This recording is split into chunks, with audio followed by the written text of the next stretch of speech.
اچھا جی، آج کا سبق ہے ہمارا رکو نمبر 14۔ اعوذ باللہ من الشیطان الرجیم،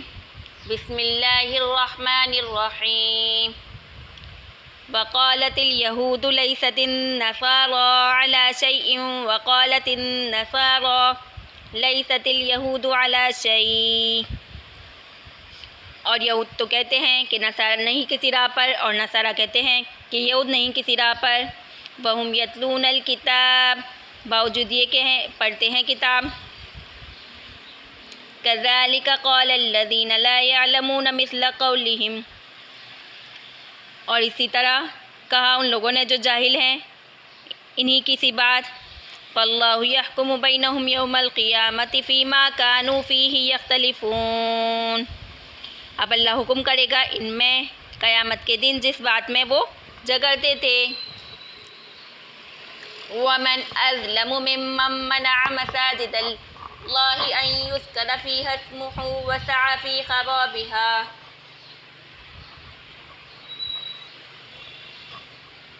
اور اس سے بڑا ظالم کون جس نے منع کیا اللہ کی مسجدوں میں کہ لیا جائے وہاں نام اللہ کا، اور کوشش کی وَسَعَى فِي خَرَابِهَا، اور کوشش کی اس کے اجاڑنے میں۔ أُولَئِكَ مَا كَانَ لَهُمْ أَن يَدْخُلُوهَا إِلَّا الْخَائِفِينَ، ایسوں کو لائق نہیں کہ داخل ہو ان میں مگر جو ڈرتے ہوں۔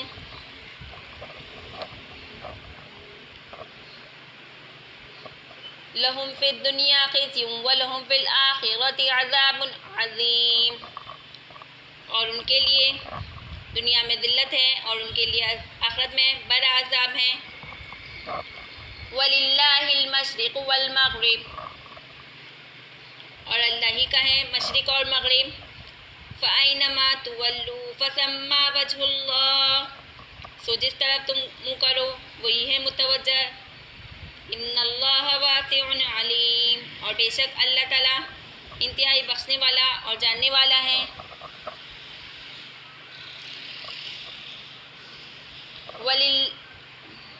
وَقَالُوا اتَّخَذَ اللَّهُ وَلَدًا سُبْحَانَهُ بَل لَّهُ مَا فِي السَّمَاوَاتِ وَالْأَرْضِ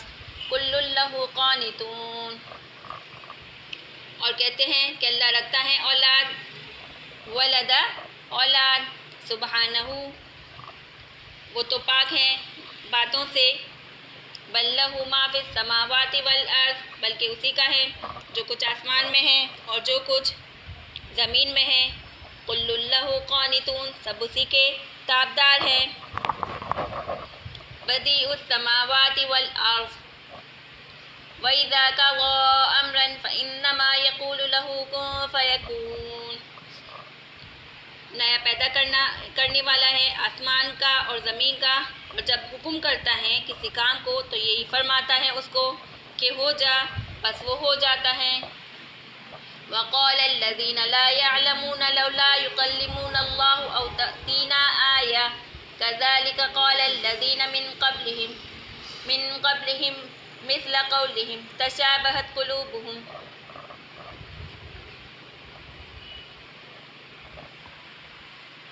اور کہتے ہیں وہ لوگ جو کچھ نہیں جانتے، کوئی بات نہیں کرتا ہم سے اللہ، یا کیوں نہیں آتی ہمارے پاس کوئی آیت۔ كَذَلِكَ قَالَ الَّذِينَ مِن قَبْلِهِمْ مِثْلَ قَوْلِهِمْ، اسی طرح کہہ چکے ہیں وہ لوگ جو ان سے پہلے تھے انہی کی سی بات۔ تشابہت قلوبہم، ایک سے ہیں دل ان کے۔ قد بینا الآیات لقوم یوقنون،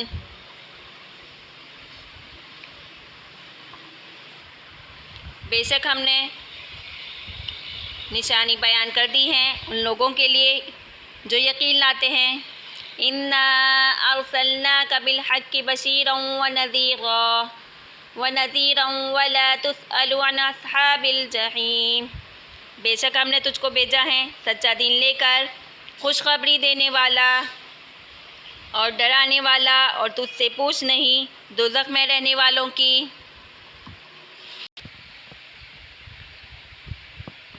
وَلَن تَرْضَىٰ عَنْكَ الْيَهُودُ وَلَا النَّصَارَىٰ حَتَّىٰ تَتَّبِعَ مِلَّتَهُمْ،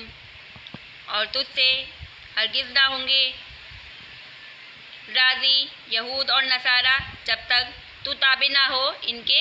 دین کے۔ قل ان ھدی اللہ ھو الھدی، تو کہے جو اللہ بتا دے وہی سیدھی راہ ہے۔ وَلَئِنِ اتَّبَعْتَ أَهْوَاءَهُمْ بَعْدَ الَّذِي جَاءَكَ مِنَ الْعِلْمِ، اور اگر بالفرض تو تابعداری کر لے ان کی خواہشوں کی بعد اس علم کے جو تجھ کو پہنچا۔ مَا لَكَ مِنَ اللَّهِ مِن وَلِيٍّ وَلَا نَصِيرٍ، نہیں تیرا کوئی اللہ کے ساتھ حمایت کرنے والا اور نہ مددگار۔ الذین آتیناہم الکتاب یتلونہ حق تلاوتہ اولئک یؤمنون بہ ومن یکفر بہ فاولئک ھم الخاسرون، اور وہ لوگ جن کو ہم نے دیے کتاب وہ اس کو پڑھتے ہیں جو حق ہیں اس کے پڑھنے کا، اور وہی اس پر یقین لاتے ہیں، اور جو کوئی منکر ہوگا اس سے تو وہی لوگ نقصان پانے والے ہیں۔ اچھا جی، اب بات کرتے ہیں تفصیل کی۔ یہود و نصارہ یوں کہتے ہیں کہ بہشت میں ہرگز کوئی نہ جائے گا بجز اس کے جو یہودی ہو، یہ یہودی کا قول ہے، اور ان لوگوں کے جو نصرانی ہو یہ نصارہ کا قول ہے۔ اللہ تعالیٰ اس آیت میں تردید فرماتے ہوئے ارشاد فرماتے ہیں کہ یہ خالی دل بہلانے کی باتیں ہیں، حقیقت ایسی کچھ بھی نہیں۔ آپ صلی اللہ علیہ وسلم ان سے کہیے اچھا اپنی دلیل لاؤ، اگر اس تم دعوے میں سچے ہو سو کیا دلیل دیں گے، کیونکہ ان کے پاس کوئی دلیل ہی نہیں۔ اب ہم ان کے خلاف پہلے تو یہ دعویٰ کرتے ہیں کہ ضرور دوسرے لوگ بھی جنت میں جائیں گے، پھر اس پر دلیل لاتے ہیں کہ ہمارا قانون جو بے اتفاق سماوی ملتوں کے ماننے والوں کے پائے ثبوت کو پہنچ کر چکا ہے کہ جو شخص بھی اپنا رخ اللہ کی طرف جھکا دے، یعنی اعمال و عقائد میں فرما برداری اختیار کرے اور اس کے ساتھ وہ مخلص بھی ہو، فرما برداری دلی طور پر اختیار کرے، محض مسلط سے ظاہر داری نہ ہو، تو ایسے شخص کو فرما برداری کا عوض ملتا ہے پروردگار کے پاس پہنچ کر، اور ایسے لوگوں پر قیامت میں نہ کوئی اندیشہ ہے اور نہ ایسے لوگ مغموم ہونے والے ہیں، کیونکہ فرشتہ ان کو بشارتیں سنانے کر بے فکر کر دیں گے۔ تو حاصل استدلال یہ ہوا کہ جب کوئی قانون مسلم ہے تو اب یہ دیکھ لو کہ کس بات پر صادق آتی ہے، سو ظاہر ہے کسی حکم کو سابق کے منسوخ ہو جانے کے بعد اس پر عمل کرنے والا کسی بھی طور پر فرما بردار نہیں کہلا سکتا، لہٰذا یہود و نصارہ فرما بردار نہ ہوئے بلکہ حکم ثانی پر عمل کرنے والے فرما بردار سمجھے جائیں گے، اور یہ شان مسلمانوں کی ہیں۔ نبوت و شریعت محمد صلی اللہ علیہ وسلم کو قبول کر لیا، یہی لوگ جنت میں شمار ہوں گے، اور مخالفین کی قید سے منافقین نکل گئے، کیونکہ شرعاً کفار ہی داخل اور مستحق جہنم ہے۔ اور ایک بار یہ کچھ یہودی اور نصارہ جمع ہو کر مذہبی مباحثہ کرنے لگے تو یہود اپنے عقائد کے موافق نصارہ کے دین کے باطل قرار دے رہے تھے، اور عیسیٰ کی نبوت اور انجیل کی کتاب اللہ ہونے کا انکار کر رہے تھے، مگر نصارہ بھی وضد اور تعصب میں آ کر دین یہود کو بے اصل اور باطل کہنے لگے، حضرت موسیٰ علیہ السلام کی رسالت اور توریت کے کتاب کے اللہ پر انکار کرنے لگے۔ اللہ تعالیٰ اس قصے میں بد نقل فرما کر رہے ہیں، بطور تردید فرماتے ہیں کہ یہود کہنے لگے کہ نصارہ کا مذہب کسی بنیاد پر قائم نہیں، سرے سے اسی طرح نصارہ کہنے لگے کہ یہود کا مذہب کسی بنیاد پر قائم نہیں، یعنی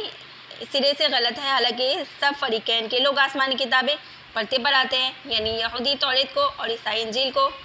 اور دیکھتے ہیں اور دونوں کتابوں میں یعنی رسولوں اور دونوں کتابوں کی تصدیق موجود ہے، جو کہ دونوں مذہبوں کی اصل بنیاد ہے، وہ منسوخ ہو جانے کی بنا پر قابل عمل نہ ہو، یہ بات ہے۔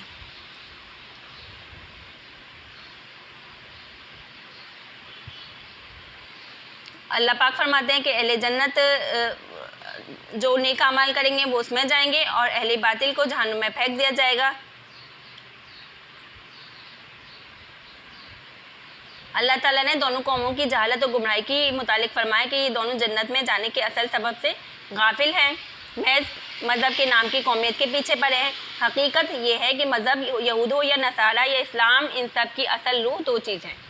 اول، بندہ دل و جان سے اپنے آپ کو رب کے سپرد کر دے، اس کی اطاعت کرے، اپنا عقیدہ و مذہب سمجھے، کسی مذہب میں داخل ہو، حقیقت دین و مذہب کو فراموش کر کے پس پوچھ ڈال کر یہودی یا نصرانی قومیت کو اپنا مقصد بنا لینا دین و مذہب سے ناواقفیت اور گمراہی۔ اول بات۔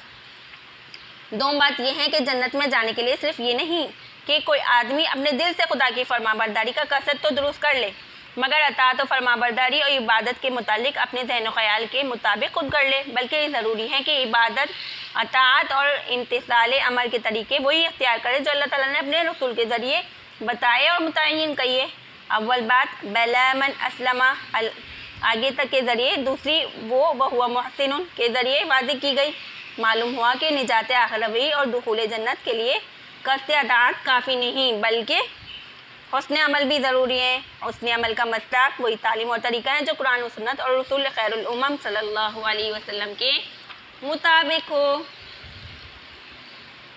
اصل چیز ایمان اور عمل صالح ہے۔ حضرت موسیٰ علیہ السلام کے تورات کی تعلیم کے مطابق عمل تھا، اور انجیل حضرت عیسیٰ علیہ السلام کی تعلیم کے مطابق وہی عمل تھا۔ اب قرآن کے زمانے میں وہی عمل صالح کہے جانے کا مستحق ہوگا جو آخری زمان حضرت نبی کریم صلی اللہ علیہ وسلم کے فرمان، ان کی لائی ہوئی تعلیم کے مطابق ہو۔ خلاصہ یہود کے اس کے اختلاف کے بارے میں اللہ نے فیصلہ فرمایا کہ دونوں قومیں جہالت کی باتیں کریں، دونوں میں کوئی بھی جنت کا حقدار نہیں، اور نہ ہی دونوں کے مذہب بے بنیاد اور بے اصل ہیں، کیونکہ دونوں مذہبوں کی صحیح بنیاد موجود۔ غلط فہمی کا اصل سبب یہ ہے کہ انہوں نے مذہب و ملت کی اصل روح، عقائد، اعمال، نظریات چھوڑ کر نسلی وطنی بنیاد پر کسی قوم کو یہود ٹھہرایا اور کسی کو نصرانی۔ قرآن کریم میں اس اختلاف اور اس فیصلے کا ذکر مسلمانوں کو سنانے پر متنبہ کیا ہے کہ کہیں وہ بھی اس قسم کی غلط فہمی میں مبتلا نہ ہو۔ ہم تو پستی مسلمان ہیں اور ہر دفتر اور رجسٹر میں ہمارا نام مسلمان کے خانے میں درج ہے۔ ہم زبان سے بھی مسلمان ہیں، اس لیے جنت کے نیز ان انعامی عددوں کے مستحق ہیں جو نبی کریم صلی اللہ علیہ وسلم کے ذریعے مسلمانوں کو پہنچے۔ لہذا ایمان اور عمل صالح کے ذریعے اور وہ اعمال جو ہمارے نبی نے سکھائے ہیں ان کے ذریعے جنت کے مستحق ہوں گے۔ یہی آیت کا خلاصہ ہے آیت مذکور میں بلا من اسلم وجهه لله وهو محسن فله اجره عند ربه ولا خوف عليهم ولا هم يحزنون۔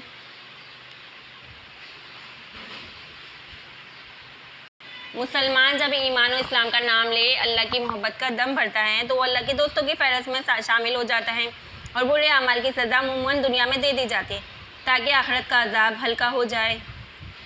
اللہ پاک حفاظت فرمائے۔ بخلاف کافر کے دشمنوں کا قانون جاری ہے، دنیا کی ہلکی سزاؤں سے ان کا بار عذاب ہلکا نہیں کیا جاتا، یک لخت عذاب آ پڑے گا۔ نبی کریم صلی اللہ علیہ وسلم کے ارشاد کا مطلب یہ ہے کہ دنیا مومن کے لیے قید خانہ اور کافر کے لیے جنت ہے۔ جیسے اللہ آیت میں ہے قرآن مجید کے ہم تمہیں تجارت میں گھاٹے،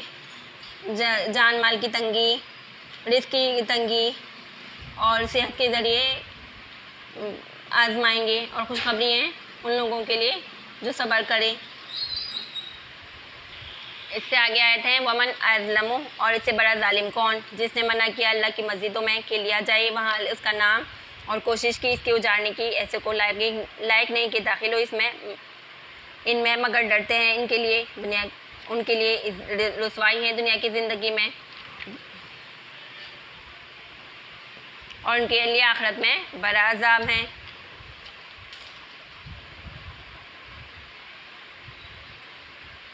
اچھا جی، یہاں پر اس کی تفسیر میں یہ بتایا جا رہا ہے کہ یہود تو قبلہ کا حکم بدلنے کے وقت طرح طرح کے اعتراض کرنے لگے۔ کم سمجھ لوگ کے دلوں پر شبہات پیدا کرتے تھے کہ اگر وہ شبہات عام طور پر قلب میں اثر کرتے تو ان کا لازمی نتیجہ انکاری رسالت اور ترک نماز نکلتا، اور ترک نماز سے مسجد کی ویرانی لازم ہے۔ تو گویا یہ یہودی اس طور سے ترک نماز اور ویرانی مساجد خصوصاً مسجد نبی میں بھی کوشاں تھے، اور روم کے بعد سلاطین جو نصارہ کے اسلاف تھے اور نصارہ ان کے افعال کا انکار بھی نہ کرتے، وہ نصرانی نہ تھے۔ کسی زمانے میں یہود شام پر چڑھ آئے تھے، قتل و قتال بھی ہوا، اور اس کے وقت بعض جہلا کے ہاتھ سے مسجد بیت المقدس کی بے حرمتی بھی ہوئی، اور بدامنی کی وجہ سے اس میں نماز کا اتمام نہ ہوا۔ اس طور پر نصارہ کے اسلاف ترک نماز اور ویرانی مسجد کے بانی ہوئے، اور نصارہ پر بوجھ عدم انکار اس کا الزام دیا گیا۔ اس بادشاہ کا نام تیتس تھا اور نصارہ اس کو یہ قصہ اس لیے ناگوار تھا کہ اس میں یہودیوں کی تذلیل ہوتی تھی اور یہ یہود سے عداوت رکھتے تھے۔ اور جب حضرت نبی کریم صلی اللہ علیہ وسلم نے فتح مکہ کیا، جب مکے میں داخل ہوئے تو اول نماز پڑھانی چاہیے تو مشرکوں نے نہیں جانے دیا اور سال واپس کر دیا، تو مشرکین بھی مسجد حرم کی ویرانی میں کوشاں ہوئے۔ اللہ تعالیٰ نے صیغہ عموم سے اس کی قباحت اور برائی ظاہر فرمائی۔ اور اس سے بھی بڑا ظالم کون؟ جو اللہ تعالیٰ کی مسجدوں یعنی مسجد الحرام، مدینہ کی مسجد، بیت المقدس کی مسجد اور سب مسجد آگئی کا ذکر اور عبادت کیے جانے سے بندش کرے اور ان مساجد کے ویران اور معطل ہونے کے بارے میں تشویش سے کوشش کرے۔ ان لوگوں کو تو کبھی بے ہیبت اور ہیبتناک ہو کر مساجد میں قدم بھی نہ رکھنا چاہیے تھا، بلکہ جب جاتے تو نہایت ادب و حرمت و ادب سے جاتے۔ جب بے باک ہو کر اندر جانے تک استحقاق تو ان کی نہیں کر سکتے تھے، مگر وہ ان لوگوں کو دنیا میں بھی رسوائی ہے اور ان کو آخرت میں بھی سزا ہے۔ پھر جب یہود نے قبلے کے حکم پر تبدیل قبلہ پر اعتراض کیا، مسلمان اس جہت سے دوسری جہت کیوں پھر گئے؟ اس کا جواب اللہ تعالیٰ فرماتے ہیں کہ اللہ کی مملک ہے سب جہتیں، مشرق بھی مغربی کی، اور وہ اس کا کم مکان نہیں، بس وہ مالک ہیں جس جہت کو چاہے قبلہ مقرر کر دے، کیونکہ حکمت تعین مثلاً قبلہ عابدین کا اتفاقیت اور اجتماعی خاطر ہے، اور یہ حکمت ہر جہت سے حاصل ہو سکتی ہے۔ اس کا حکم دے دے وہی متعین ہو جائیں گے۔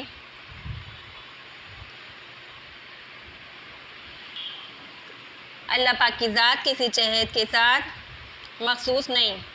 تم لوگ جس طرف بھی منہ کر لو، اللہ تعالیٰ کی ذات کا رخ ہے، کیونکہ اللہ تعالیٰ خود تمام جہات اور اشیاء کو محیط ہے۔ جس طرح کا احاطہ اس کی شان اور کے لائق ہے، لیکن باوجود محیط غیر محیط ہونے کے پھر بھی جہت عبادت کو متعین اس لیے فرمایا کہ کامل العلم ہے، کہ ہر شے کے متعلق کو خوب جانتے ہیں اللہ پاک۔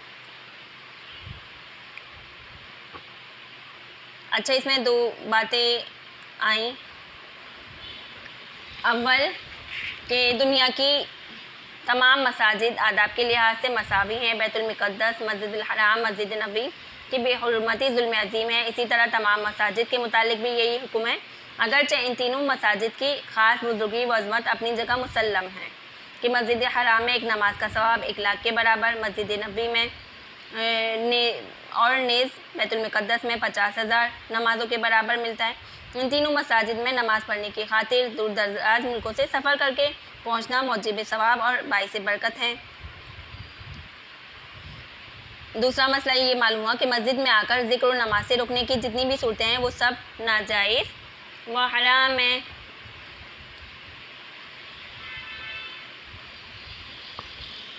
مسجد میں شور و شغب کر کے یا اس کے کرب و جار میں باجے گاجے بجا کر لوگوں کی نماز میں خلل ڈالیں، یہ بھی اللہ کے ذکر سے رکنے میں داخل ہے۔ اسی طرح اوقات نماز میں نوافل، تسبیح، تلاوت وغیرہ میں مشغول ہو، مسجد میں کوئی بلند آواز سے تلاوت یا ذکر بالجہر کرنے لگے تو نمازیوں کو خلل آئے، تو ایک حیثیت سے ذکر اللہ کو روکنے کی ضرورت ہے۔ اس طرح فقہاء نے اس کو بھی ناجائز قرار دیا۔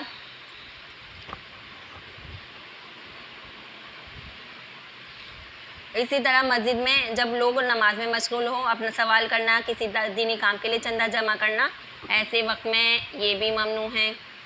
تیسرا مسئلہ یہ معلوم ہوا کہ مسجد کی ویرانی کی جتنی بھی صورتیں ہیں سب حرام۔ اس طرح کھلے طور پر مسجد کو منہدم کرنا، ویران کرنا داخل ہے۔ ایسے اسباب پیدا کرنا جن سے مسجد ویران ہو جائے۔ مسجد کی ویرانی ہے کہ وہاں نماز کے لیے لوگ نہ آئیں یا کم ہو جائیں، کیونکہ مسجد کی تعمیر و آبادی دراصل در و دیوار یا ان کی نقش و نگار سے نہیں بلکہ اللہ کا ذکر کرنے والوں سے ہیں۔ قرآن میں اللہ فرماتے ہیں ایسی یعنی اصل میں مسجد کی آبادی ان لوگوں سے ہیں جو اللہ پر ایمان لائے اور روزی قیامت پر اور نماز قائم کریں، زکوٰۃ ادا کریں، اللہ کے سوا کسی سے نہ ڈریں۔ ایک اور حدیث میں اللہ کے نبی صلی اللہ علیہ وسلم نے فرمایا، قرب قیامت میں لوگوں کی مسجدیں بظاہر آباد اور مزین و خوبصورت ہوگی مگر حقیقتاً ویران ہوگی، ان میں حاضر ہونے والی نمازی کم ہو جائیں گے۔ حضرت علی رضی اللہ تعالیٰ عنہ فرماتے ہیں کہ شرافت و انسانیت کے 6 کام ہیں، 3 خضر کے اور 3 سفر کے۔ خضر کے 3 یہ ہیں: تلاوت قرآن، مساجد میں کو آباد کرنا، اپنے دوستوں کی جمعیت بنانا جو اللہ کے اور دین کے کاموں میں امداد کریں، اور سفر کے کام اپنے توشے سے غریب ساتھیوں پر خرچ کرنا، اور اس نے خلق سے پیش آنا اور رفقائے سفر کے ساتھ ہنسی خوشی تفریح اور خوش طبعی کا طرز عمل اختیار کرنا۔ اچھا جی، دوسری آیت میں تحویل قبلہ پر نبی کریم صلی اللہ علیہ وسلم کو تسلی دی گئی کہ مشرکین مکہ نے اگرچہ آپ کو مکے اور بیت اللہ سے ہجرت کرنے پر مجبور کیا، مدینے پہنچ کر ابتدائی زمانے میں 16-17 مہینے تک آپ کو بیت المقدس کی طرف منہ پڑ کے نماز پڑھنے کا حکم دیا گیا۔ اس میں آپ صلی اللہ علیہ وسلم کو نقصان نہیں، نہ آپ غمگین ہو، کیونکہ اللہ تعالیٰ کی ذات کسی خاص صنف میں نہیں، ہر جگہ ہے۔ اللہ تعالیٰ مشرق و مغرب میں یکساں ہے۔ کعبے کو قبلہ نماز بنائیں یا بیت المقدس کو، دونوں میں کوئی ذاتی خصوصیت نہیں، لیکن امر الہی کی تعمیر میں دونوں جگہ سبب فضیلت ہیں۔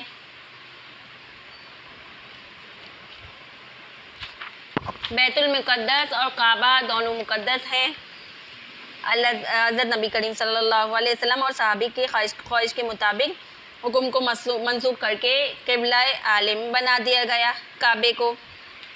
بے شک آپ کا یعنی کعبے کی طرف قبلہ بنانے کی دلی رغبت کی وجہ سے بار بار آسمان کی طرف منہ اٹھا کر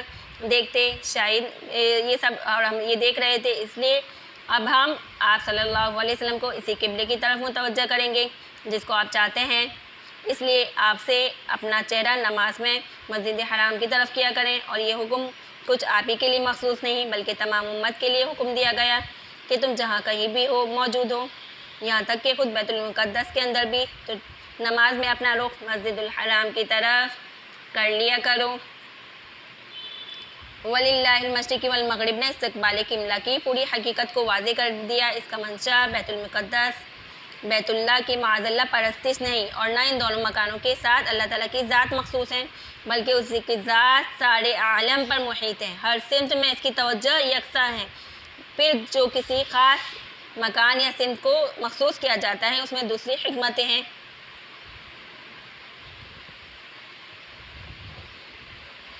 اچھا جی، یہاں پر یہ والا مسئلہ بھی مینشن کر دیں، جہاں نمازی کو قبلہ سمت معلوم کرنا ہو، اندھیری رات کے اندھیری وغیرہ کی وجہ سے سمت متعین ہونے میں دشواری ہو، کوئی راستہ بتانے والا بھی نہ ہو،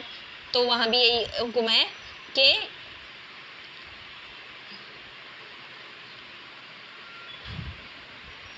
کہ وہ اسی حالت میں نماز پڑھ لیں، یا اگر سواری پر ہو تو وہ اسی حالت میں رک کر کے نماز پڑھ لیں۔ جس طرف کو بھی متعین کرے گا وہی سمت اس کا قبلہ قرار دی جائے گی۔ نماز ادا کرنے کے بعد اگر یہ ثابت ہو جائے کہ اس نے غلط سمت میں نماز ادا کی ہے تب بھی نماز صحیح ہوگی، ادا کی ضرورت نہیں ہوگی۔ آگے ہیں وقالوا اتخذ اللہ،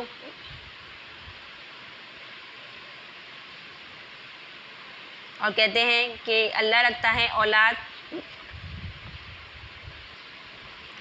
یہود کہتے ہیں حضرت عزیر علیہ السلام کو خدا کا بیٹا، اور نصارہ حضرت عیسیٰ علیہ السلام کو، اور مشرکین عرب ملائکہ کو خدا کی بیٹیاں، جیسا مختلف آیت میں ان اقوال کی خبر دی گئی۔ حق تعالیٰ اس قول کی قباحت اور بطلان کا بیان فرماتے ہیں، یعنی یہ لوگ مختلف عنوان سے کہتے ہیں اللہ تعالیٰ اولاد رکھتا ہے، سبحان اللہ، اللہ محمل بات ہے، بلکہ اولاد رکھنا اللہ کے لیے عقلاً ممکن نہیں، بلکہ کیونکہ دو حال سے خالی نہیں ہوتا، یا تو اولاد غیر جنس ہوگی یا ہم جنس، اگر غیر جنس ہو تب تو ناجنس اولاد ہونا عیب ہے، اور اللہ تعالیٰ اس سے پاک ہے، عقلاً بھی جیسا مسلم ہے اور نقلاً بھی جیسا سبحانہ و مذکور کا بھی مدلول ہے۔ اگر ہم جنس ہو تو اس سے باطل یہ ہے کہ اللہ تعالیٰ کا کوئی ہم جنس نہیں، کیونکہ جو صفات کامل لوازمات ذات واجبات سے ہیں وہ اللہ کے ساتھ مخصوص ہیں، غیر اللہ میں معدوم ہیں، اور لازم کی نفی ملزوم کی نفی کی دلیل ہیں، اس لیے غیر اللہ ذات واجب نہ ہوگا، اور وجوب خود عین حقیقت یا لازم حقیقت ہے، بس کوئی غیر اللہ کے ساتھ حقیقت میں شریک نہیں، یا اس کا ہم جنس سمجھنا۔ اللہ تعالیٰ جو کچھ ہے اللہ تعالیٰ کی مملکت ہے آسمان اور زمین کی، ہم سب اس کے محکوم ہیں۔ اللہ تعالیٰ کی ہاتھ صفتیں ہیں، جلانا مارنا، کوئی یہ کام نہیں کر سکتا۔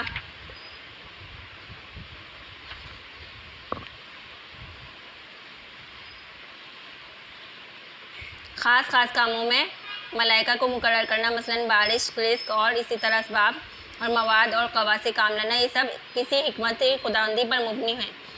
اس لیے نہیں کہ لوگ انہیں اسباب و قوات کی حاجت اور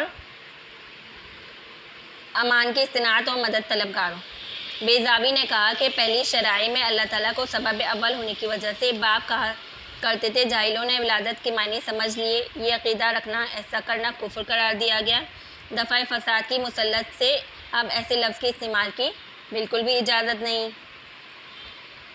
وقال الذین،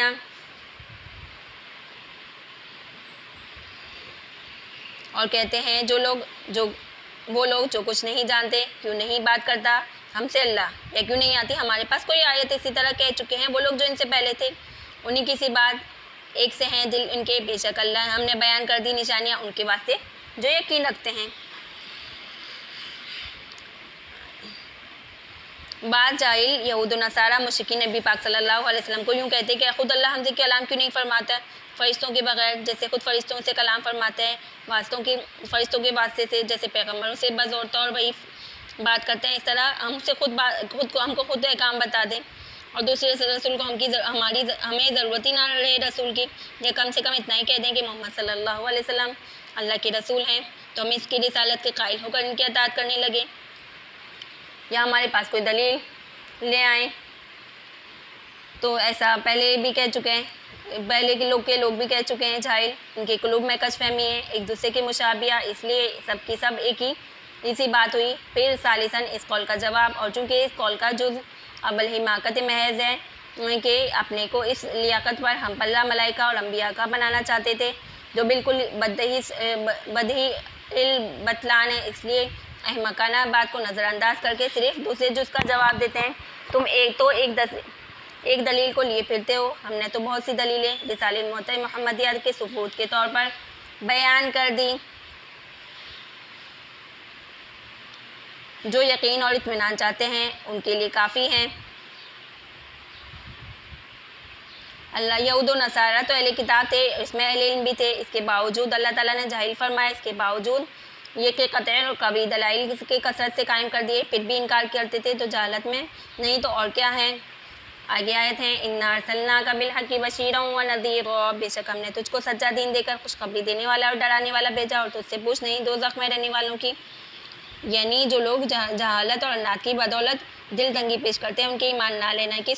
کوئی صورت سمجھ نہ آنے کے سبب آپ ملول ہو غمزدہ نہ ہو، اللہ تعالیٰ آپ کی تسلی کے لیے ارشاد فرماتے ہیں اے محمد صلی اللہ علیہ وسلم، ہم نے آپ کو ایک سچا دین دے کر خلق کی طرف بھیجا، ماننے والوں کو خوشخبری سناتے رہے اور نہ ماننے والوں کو ڈراتے رہے۔ آپ سے دوزخ میں جانے والوں کے متعلق باس پرس نہیں ہوگی کہ کیوں قبول نہیں کیا یا دوزخ میں کیوں گئے، آپ اپنا کام کرتے رہیں، آپ کو کسی کے ماننے یا نہ ماننے کی فکر نہیں کرنی چاہیے۔ آگے بتایا جا رہا ہے آیت میں وَلَن تَرْضَىٰ عَنْكَ الْيَهُودُ وَلَا النَّصَارَىٰ حَتَّىٰ تَتَّبِعَ مِلَّتَهُمْ، اور ہرگز ناراضی نہ ہوں گے تجھ سے یہود اور نصارہ جب تک تو تابع نہ ہو ان کے دین کے، تو کہہ جو راہ اللہ بتا دے وہی سیدھی ہے، اور اگر بالفرض تو تابعداری کرے گا ان کے خواہشوں کے بعد اس علم کے جو تجھ کو پہنچا، تیرا کوئی نہیں اللہ کے ہاتھ سے حمایتی کرنے والا اور نہ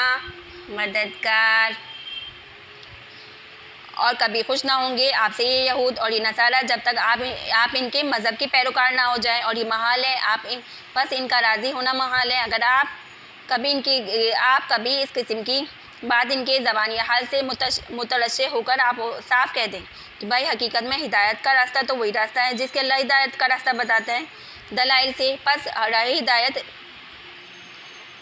وہی رہا اور یہ عمل آپ نعوذ باللہ ان کے مذہب کے پیروکار ہو جائے تو محال ہے، اس لیے کہ آپ ایک محال لازم آتا ہے، کیونکہ اگر آپ نے غلط خیالات کا اتباع کرنے لگے جس کو اپنا مذہب سمجھتے ہیں مگر کچھ تحریف سے اور کچھ منسوخ ہو جانے سے اور محض اپنے غلط خیالات کا مجموعہ رہ گیا، پھر اتباع بھی کیسی حالت ہے، علم قطعی ثابت الوحی آ چکنے کے بعد، تو ایسی حالت میں آپ کا کوئی بچانے والا نہ یار نکلے نہ مددگار۔ آگے آیت ہے الذین آتیناہم الکتاب، اور وہی لوگ ہیں جن کو ہم نے دی کتاب، وہ اس کو پڑھتے ہیں جو حق ہے اس کے پڑھنے کا، وہی اس پر یقین لاتے ہیں، اور جو منکر ہوگا اس سے تو وہی لوگ نقصان اٹھانے والے ہیں۔ اللہ حفاظت فرمائے۔ اس آیت سے پہلے کی آیت میں اہل کتاب اور مخالفین کا ذکر کر کے ایمان سے کلی مایوسی کا بیان تھا، اس کے بعد حسب عادت قرآن انصاف پسند اہل کتاب کا بیان، اور جنہوں نے حق واضح ہو جانے کے بعد حضرت نبی کریم صلی اللہ علیہ وسلم کی تصدیق کی اور آپ کا اتباع اختیار کیا، پس ارشاد ہیں جن لوگوں کو ہم نے کتاب تورات اور انجیل دی، بے شک وہ اس کی تلاوت اس طرح کرتے ہیں جس طرح تلاوت کا حق ہے، کہ قوت علیہ کی فہم مضامین میں صرف کیا اور قوت ارادیہ کو عزم اتباع حق میں استعمال کیا۔ ایسے لوگ البتہ آپ صلی اللہ علیہ وسلم اس دین حق اور علم وحی پر ایمان لاتے ہیں، اور جو شخص نہ مانے اس کا نقصان کرے گا، خود ہی ایسے لوگ خسارے میں رہیں گے کہ ایمان پر ثمرات عطا ہوتے ہیں اور ان سے محروم رہیں گے۔ اللہ پاک ایمان سلامت رکھے، اللہ پاک پڑھنا پڑھانا ہماری بخشش کا سبب بنا دے، ہماری دنیا کی بھی زندگی سنوار دیں اور ہماری آخرت بھی سنوار دیں۔ اللہ پاک ہماری مرحومین کی بخشش فرما، خصوصاً میری والدہ محترمہ کو اللہ پاک بلند درجات عطا فرمائیں۔ اللہ پاک پڑھنے پڑھانے میں کوئی غلطی ہوئی ہو تو معاف کریں۔